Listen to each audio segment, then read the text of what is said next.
আসন্ন দুর্গাপূজায় আইন শৃঙ্খলা পরিস্থিতি সুন্দর রাখার জন্য করণীয় কি আমরা সেগুলো আলোচনা করেছি।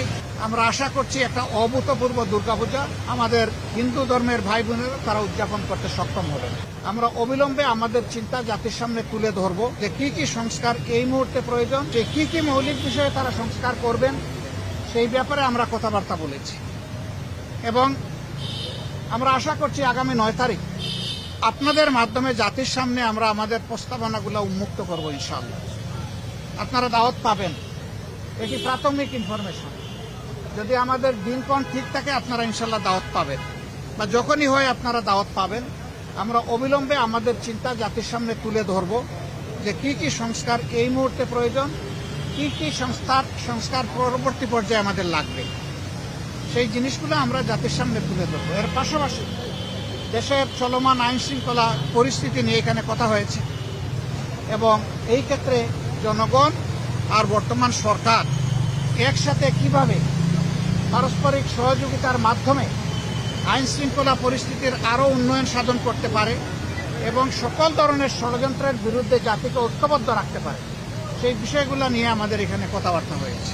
আমরা আশা করছি এই বর্তমান অন্তর্বর্তীকালীন যে সরকার আছে তারা কোনো ধরনের পক্ষ বিপক্ষের মানসিকতা না নিয়ে বরঞ্চ নিরপেক্ষ দৃষ্টিকোণ থেকে তারা দেশকে একটা ভালো জায়গায় নিয়ে একটা সুষ্ঠু নির্বাচন তারা দিতে সক্ষম হবেন এবং এই ক্ষেত্রে এটাও আমরা আশা করছি যে এই সময়টা নাতি দীর্ঘ হবে।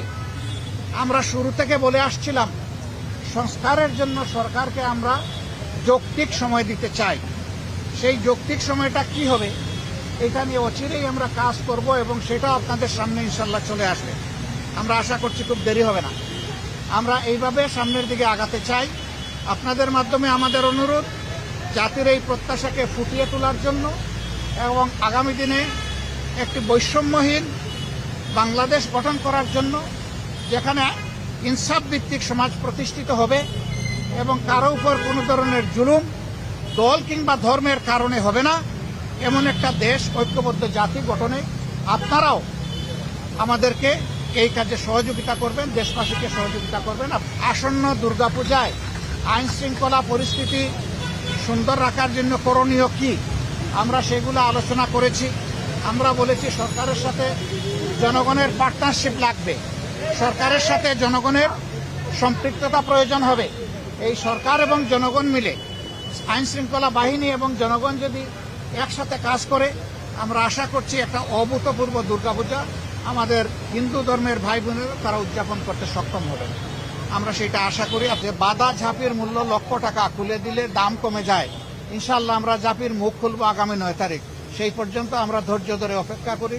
এই অপেক্ষা করার জন্য আপনাদেরকে অগ্রিম ধন্যবাদ। সংস্কারের টাইমলাইন কি হবে, আমরা দুটা রোডম্যাপ চেয়েছি, আপনারা জানেন, আপনাদের মাধ্যমেই চেয়েছি, দেশবাসীর কাছে জানিয়েছি, আমরা সরকারকেও জানিয়েছি।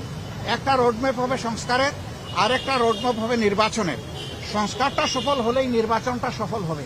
এই জন্য দুটি বিষয়ের উপরে আমরা গুরুত্ব দিয়েছি এবং তাদের সাথে আমাদের আরও ডায়ালগ হবে। আর খুব অচিরেই এই বিষয়টা তারাও প্রকাশ করবেন, আমরাও প্রকাশ করব।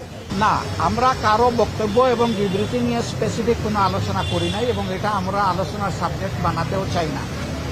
আমরা শুধু সরকারকে এতটুকু বলেছি যে জনগণের বিশাল প্রত্যাশা আপনাদের কাছে, এই প্রত্যাশার সময়টা টেনে আমরা লম্বা করব না। এইটাকে যৌক্তিক সময়ে, যৌক্তিক যে শব্দটা, এটার সম্মানটা যেন বহাল রাখতে পারি আমরা, সেই দিকে আপনাদের দৃষ্টি আকর্ষণ করি। ওনারা কোনো দ্বিমত পোষণ করেন নাই এবং আমরা আশা করি এখানে কোনো সংকট তৈরি হবে না ইনশাআল্লাহ। আমাদের আপত্তি বা রিজার্ভেশনের বড় কথা না, সংশ্লিষ্ট মহল থেকে কেউ যদি কনসার্ন উত্থাপন করে এটা তাদের ব্যাপার। আমরা দলগতভাবে কোনো কনসার্ন উত্থাপন করি না।